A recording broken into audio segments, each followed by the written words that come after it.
Hi hello ನಮಸ್ಕಾರ. ನೀವು ನೋಡ್ತಾ ಇದ್ದೀರಾ ನ್ಯಾಷನಲ್ ಟಿವಿ. ನಾನು ಸ್ವಾತಿ ಸಾಲ್ಯನ್. ಮೊನಾಲಿಸಾ ಮದುವೆ ಲವ್ ಜಿಹಾದ, ಈ ಪ್ರಶ್ನೆ ಸಾಕಷ್ಟು ವಿಷಯಗಳಾಗಿರ್ಬೋದು. ಈ ಹಿಂದೆನೂ ಈ ವಿಷಯ ನಡೆದಿದ್ದಾಗ ಈ ಪ್ರಶ್ನೆ ಬಂದಿರೋದು, ಅಥವಾ ಅವರಿಗೆ ಒಂದು ಲವ್ ಜಿಹಾದ್ ಅನ್ನೋ ಅಂದರೆ ಕೇರಳ ಪಾರ್ಟ್ 2 ಅನ್ನೋ ಒಂದು ಫೋಟೋ ಫ್ರೇಮನ್ನು ಕೊಟ್ಟಿರೋದು ನಾವು ಆಲ್ರೆಡಿ ನೋಡಿದ್ದೀವಿ. ಅದೆಲ್ಲ ಚರ್ಚೆ ಗ್ರಾಸವಾಗಿದೆ. ಈಗ ಮತ್ತೆ ಆ ಅಂಥದ್ದೇ ಒಂದು ವಿಚಾರ, ಈಗ ಅವರ ಸಿನಿಮಾದ ನಿರ್ದೇಶಕರೊಬ್ಬರು ಈ ವಿಚಾರವನ್ನು ತೆಗೆದುಕೊಂಡಿದ್ದಾರೆ. ಸೊ ಸನೋಜ್ ಮಿಶ್ರಾ ಅವರು ಈ ಒಂದು ವಿಚಾರವನ್ನು ತೆಗೆದುಕೊಂಡಿರುವಂಥದ್ದು. ಸೊ ಈಗ ಬಂದಿರುವಂಥ ವಿಚಾರದ ಪ್ರಕಾರ ಅವರು ಹೇಳಿರೋ ಹೇಳಿಕೆಗಳನ್ನು ನೋಡಿದ್ರೆ, ಮಹಾರಾಷ್ಟ್ರದಲ್ಲಾಗಿರ್ಬೋದು ಈ ಥರ ಪ್ಲೇಸ್ಗಳಲ್ಲಿ ಸಾಕಷ್ಟು ಹೆಣ್ಣು ಮಕ್ಕಳು ಕಾಣೆ ಆಗಿರುವಂತಹ ಘಟನೆಗಳು ನಡೆದಿದೆ. ಸೊ ಹಾಗಾಗಿ ಇದು ಕೂಡ ಮೊನಾಲಿಸಾ ಅವರ ಮದುವೆ ಕೂಡ ಒಂಥರ ಲವ್ ಜಿಹಾದ್ ಅಂತಲೇ ಹೇಳಿದ್ದಾರೆ. ಯಾಕಂದರೆ ಮೊನಾಲಿಸಾ ಅವರ ಮನೆಯಲ್ಲೂ ಈ ಮದುವೆ ಒಪ್ಪಿಗೆ ಇಲ್ಲ. ಹಾಗಾಗಿ ಅವರ ಫರ್ಮಾನ್ ಅಂದರೆ ಗೆಳೆಯನಾದಂತಹ ಫರ್ಮಾನ್ ಅವರ ಮನೆಯಲ್ಲಿ ಒಪ್ಪಿ, ಅವರ ತಂದೆ ಒಪ್ಪಿಗೆ ನೀಡಿ ಮದುವೆಯನ್ನು ಆಗಿರುವಂಥದ್ದು. ಸೊ ಹೀಗಾಗಿ ಇವರ ಅಂದರೆ ಮದುವೆ ವಿಚಾರವಾಗಿ ಸಾಕಷ್ಟು ಸುದ್ದಿಗಳು ಈಗಲೂ ಕೂಡ ಹರಿದಾಡ್ತಾ ಇದೆ.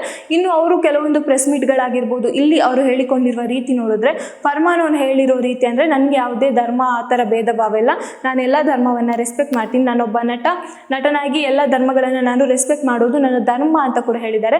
ಸೊ ಹಾಗಾಗಿ ಇಲ್ಲಿ ಈಗ ಯಾರು ಸನೋಜ್ ಅವರು ಹೇಳಿಕೊಟ್ಟಿರೋ ಹೇಳಿಕೆ ನೋಡಿದ್ರೆ, ಫರ್ಮಾನ್ ಅವರು ಯಾವುದೇ ಒಂದು ಹೀರೋ ಅಲ್ಲ, ಯಾವುದೇ ಒಬ್ಬ ನಟನೂ ಅಲ್ಲ ಅಂತ ಹೇಳಿಕೆಯನ್ನು ಕೊಟ್ಟಿದ್ದಾರೆ.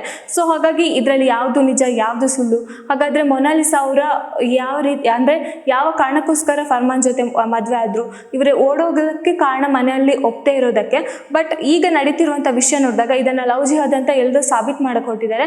ಅದರಲ್ಲೂ ನಿರ್ದೇಶಕರಾದಂಥ ಸನೋಜ್ ಅವರು ಅಮಿತ್ ಶಾ ಹಾಗೆ ಪ್ರಧಾನಿ ಮೋದಿ ಅವ್ರಿಗೂ ಸ್ವತಃ ಮನವಿಯನ್ನು ಕೂಡ ಮಾಡ್ಕೊಂಡಿದ್ದಾರೆ.